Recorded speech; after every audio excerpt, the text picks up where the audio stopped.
Boom.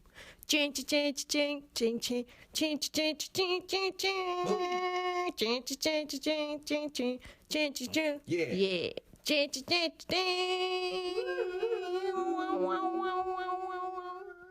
For the very first episode, I like to pay tribute to my country that I was born in, Nepal, and talk about climate change and its effects, especially with the Paris conference that happened in end of 2015. Now, you might say, 2015, that's so last year.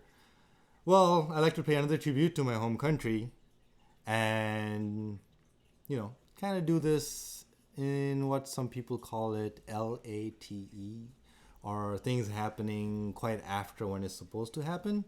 So we're going to do this in Nepali time, late or later.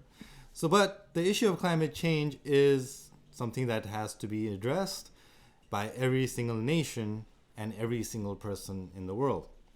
It's not about the survival of the earth, because the earth will still survive. It's about the survival of human beings as a species.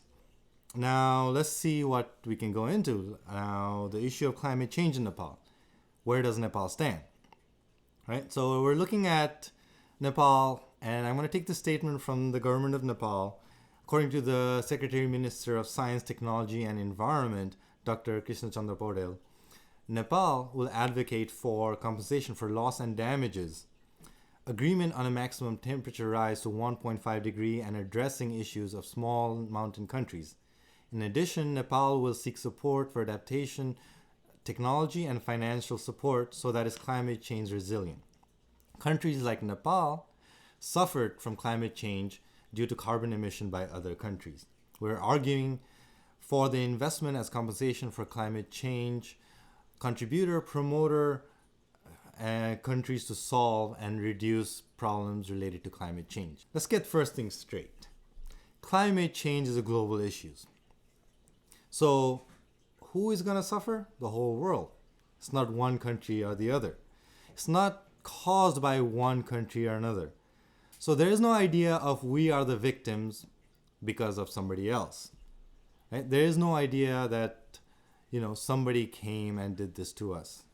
It is an issue caused by us human beings on Earth.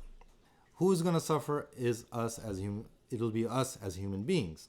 So we are everybody, or even the government. I should actually pinpoint and say the government of Nepal has to stop saying that we are the victims, because we're not the victims. It is an issue created by us.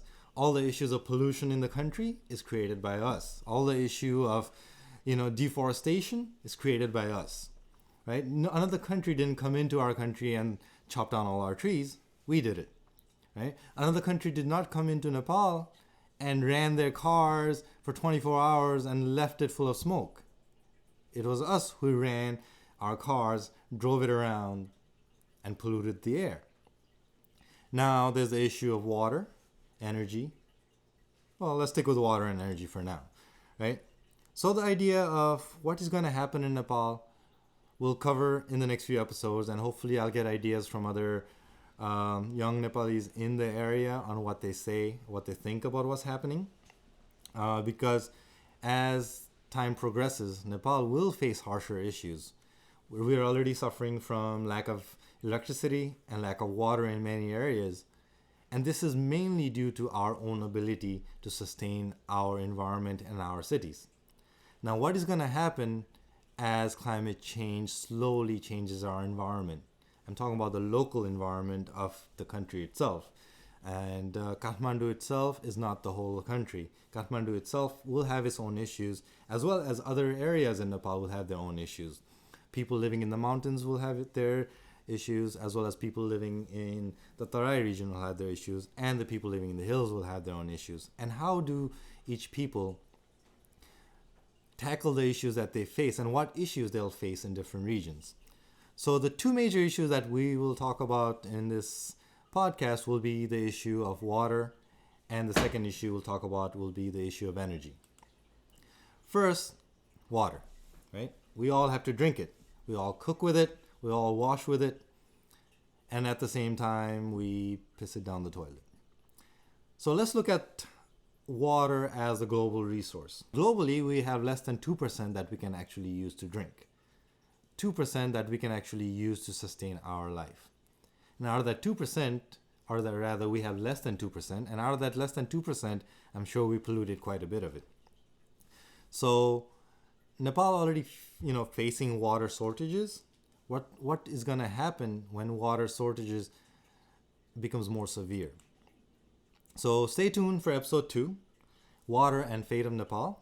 Okay, so I got a couple of guys from New York to come to my show and talk about climate change in Nepal, just to get an idea of what the young people are thinking and what's happening. So if you guys want to introduce yourself and just give me your name and also just about what you're studying or what you're doing. If you start on my left here. So my name is Enosh and I'm studying computer science and music. My name is Pratik Kharka. I'm currently studying physics in City College and I'm making music with my band. My name is Vishnu Guru. I'm trying to study agriculture. Yeah, that's it. Hile Thakali, and I'm not studying. And You're a full-time musician?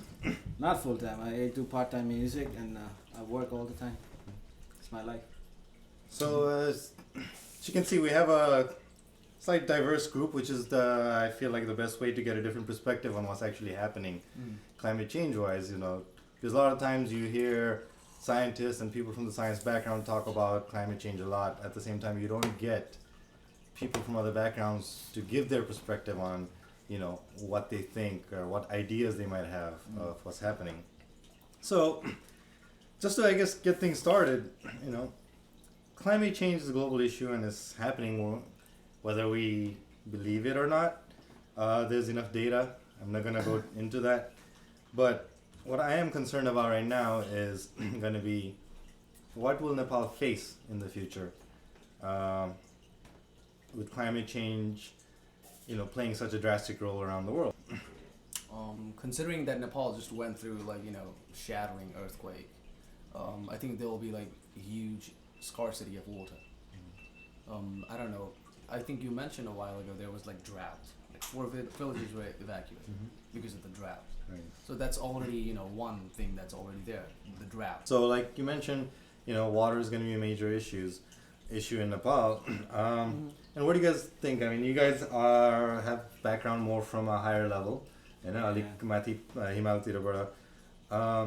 Has water been an issue in your village prior to this, or? Not really, actually. Water, I'm not Thomas, in our place, water is not really a big issue because we have this conservation programs, going on every year, new policies and all. And there we we have a separate tank just for clean drinking water, and then So there's water reserve. yeah, it's always reserved. And plus, what the best part is, we're close to the mountains, so we get fresh water. Yeah, you Only get it from thing the what's glacier, going right? on is the temperature is rising. Every day new roads are they're making new roads, and there's so many transportation things. So, and in Nepal we don't use much petrol cars, we use mostly diesel, right? Diesel engines, yeah. So it's kind of affecting, and then yeah. Also, what happened was a couple of years ago. My place, Mustang, where I'm from, it's 1/3 of the year it's cold. Almost half of the year we get snow, rain. It's really cold, People actually migrate, for temporary, Right. go to cities, which I used to do that. And what happened was it didn't snow at all. So yeah, there's No, definitely. I mean, that's one of the things that we will see happen is that, what normally happens in a certain area is going to change. Same thing's happening in New York. The same thing's happening in New Yeah. York. We're in almost end of January, and Just snowed today. it just snowed today. First time. Usually we get snow end of December, mid-December. before Right? Christmas. That's the thing with climate change. You don't get one side or the other. I mean, in average, the temperature of the Earth is rising. How much has it And, risen by? We're still, I think, below 1 degree. The Paris conference, they want to keep it below 1.5. if we ever hit 2 range, I think Earth's going to be in a very serious, at least us as human beings, we're going to have serious issues. Climate change is a natural cycle. Earth goes through climate change, every. Yes, era, like every climate couple change. of Well, thousand here's years. the misconception behind that. Earth always, even though it went through heating and cooling, it always had that average temperature that stayed stable. But in the last 100, 200 years, after the development of industrialization and the use of more combustion engine, Carbon that emissions, right? carbon emissions and methane, our average temperature has gone up. I know, Vishnu, what's happening in the area you're from? Yeah, I grew up in Kathmandu city, so like when I was growing up, like there was a lot of forest, and like now there's like everything cut down. Right. The river, it was like clean. We used to swim. Yeah, Now it's like all polluted, you know. Right. So it's like the changes I've seen like in Kathmandu city. The situation And in Bagmati the population is growing. You know, there are a lot Very of cars different. in the street. So I mean, like Kathmandu is also like I think a prime example of small micro world of what's happening globally, because I think the city itself has evolved from a very natural city with a lot of rice fields and even small forests, where now I think the rice fields are mostly gone and there's probably, or at least there's barely any forest left. So, I mean, you guys said like, okay, so water is the major issue I think Nepal will face. And there are a few other things that's happening in Kathmandu, which I'll cover later in the podcast of what's actually happening. Second thing I'd like to ask you guys is Nepal has always boasted about the potential ability to harness the hydro energy for That has been electricity, right? said like for. So my 20 question is years. not really about whether it's going to happen or not. My question is, what is your view on a massive hydro project in Nepal? Like, let's say we can't build a humongous hydro plant up in like Mustang area because you guys have a natural lake there, right? But It'll be hard to me because like the structure of the place, you know, like it's up in the hills, you know, like. But Mustang, like it's a very windy place. You could harness the power of wind. right. So And get that's wind Actually, tunnels. I think it's actually been some done. people tried it. Well, I'm going to skip to the next question because you guys brought up the wind energy, and I feel like I want wind- to touch that too. right there are 3 sources of alternative energy that we can access: the wind, water, and the solar energy, right? However, Nepal has always been stuck with the idea of hydropower, but yet it's very hard, or at least it seems like it's very hard, to sell the idea of wind and solar energy to people in Nepal, you know. I feel like it is something new, or it's maybe people don't understand. What do you think that we'll face with, like, what kind of obstacles or resistance or questions that people will have? Well, some part of of my place, people are really friendly. They would love to have, you know, whatever you guys are delivering. If you can deliver, they will take it, you know. They will help you guys too. But some places, you know, they will, like you guys will have, you know, like They're conservative. issues. They don't you know, want like, new yeah, you ideas. know, like. It's too new for them to try. Yeah, too new. And one good thing what happened is up in Mustang, they got the solar panels, you know, from China. They're using solar energy right now to cook. Oh, like They have a little disc, you know, like the TV disc, big Right. one, and It's it's solar connected. oven. Yeah, solar oven. They heat the water there. They cook the meals, you know, during oh, the it's day. sustained. Like everything's sustained with the solar panels. Yeah, Electricity, heat. just electricity. Oh, We just use like Or at least heating the water and stuff. heating the water. I mean, now, That's good. now, as thinly as you mentioned it, you seemed a bit surprised, so I'm guessing you did not know about this project, right? So I'm I've guessing... heard of this solar Right. project in Mustang. It's not only what potential we have. I think we have this pre-notion. The city people obviously have the pre-notion of thinking that the village or the village people are not self-sustained. Actually, that They are. pre-notion is false. Yeah. Mhm. Because the people who are not self-sustained are us, because we are accustomed to comfort all the time. New ideas. I think the only thing that really affects them is rainfall and money, of course, is a major issue. Except for in the city, that's where we are having the problem, because Kathmandu city is so populated now, and the ground is literally going dry. Because we are boring and boring and boring. Every house is drilling Yeah. It's a happening well too. anymore. No, I agree with you. I mean, from scientific perspective, especially the idea of boring for water underground, and at the rate that we're doing it, the recharge rate is a lot lower than our rate of outtake. And on top of that, we have lowered the recharge rate of the groundwater by paving the streets and building houses on top of them. It's a and quick fix. It's a quick fix, Yeah. and that seems to be the thing I see, or at least the recurring scenario I see, especially with our government, is that every plan that it has is a quick fix. There's never a plan to have a project that sustains itself for 100, 200 years. It's always a 5-year, 10-year plan. And a 5-year, 10-year plan does not do anything for the people of the country, because a person lives more than a 5 or 10 year, and especially when you have a project that says, oh, we're going to get water from so and so place and it'll sustain you for 5, 10 years, then what? Are we going to spend more money to get water from somewhere else again? So it's this cycle where we have to plan and also at the same time pay attention to what we're using and how much we're using, because there has to be, nature itself has to be able to recharge itself to sustain the human population. So before we end the discussion, do you guys want to give one idea that maybe people in your area or your family can do to help with the issue of climate change, or just keeping the country cleaner, more sustainable? Let's start with Tinley. What can I say?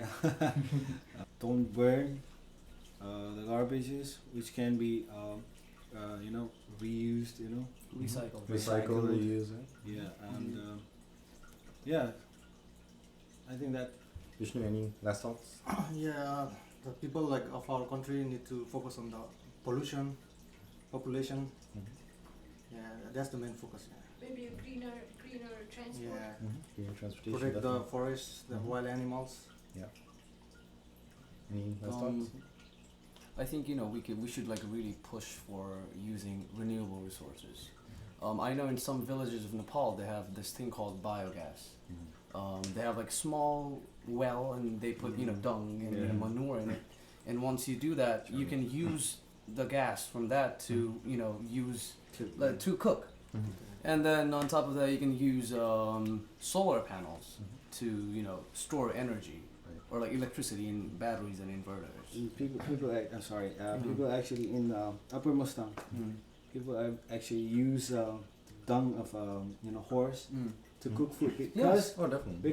they don't have forest there. No, it's bare. It's barren, land, very barren, exactly. barren, and then it's really steep. The hills.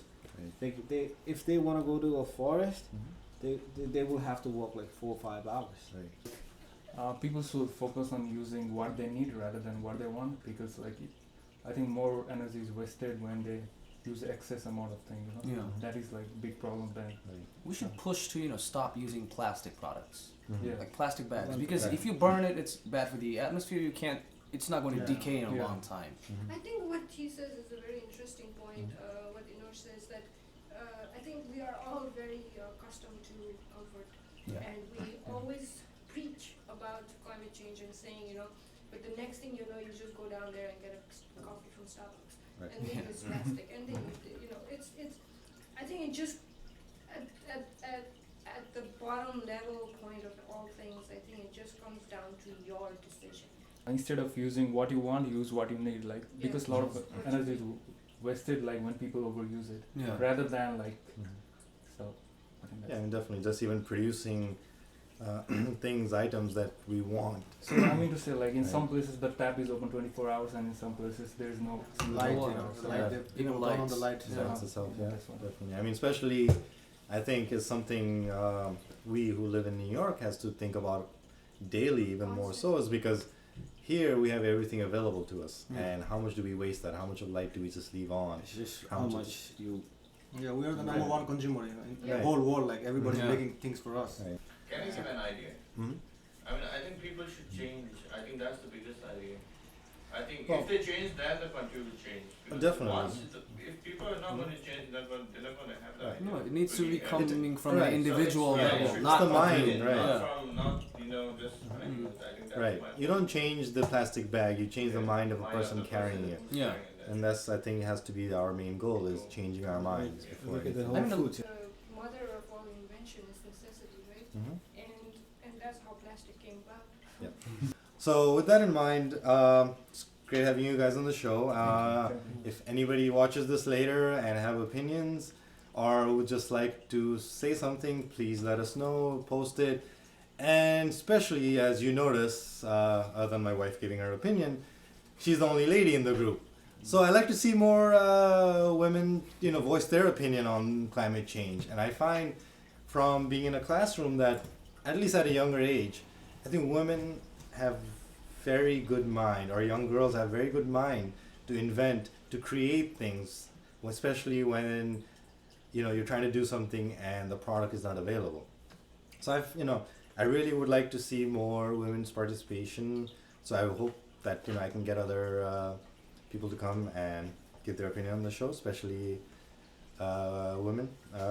Just scientists. Sound right. Well, not in that sense, but women, or like women's perspective on things, but not just because they're women, but all just the to comments as diversify, women, right? imagine. Not because they have a science background or they have a certain background, just to get more of a different ideas. Because I think whether we like it or not, I think we do tend to think differently sometimes. The world is not really designed for one animal, one species, or one sex. We all have to live in this one rock we have. So. And don't forget to subscribe to Kukri Production and my show. Like us on YouTube, Facebook, Instagram. Follow me and all my rantings on different science issues there.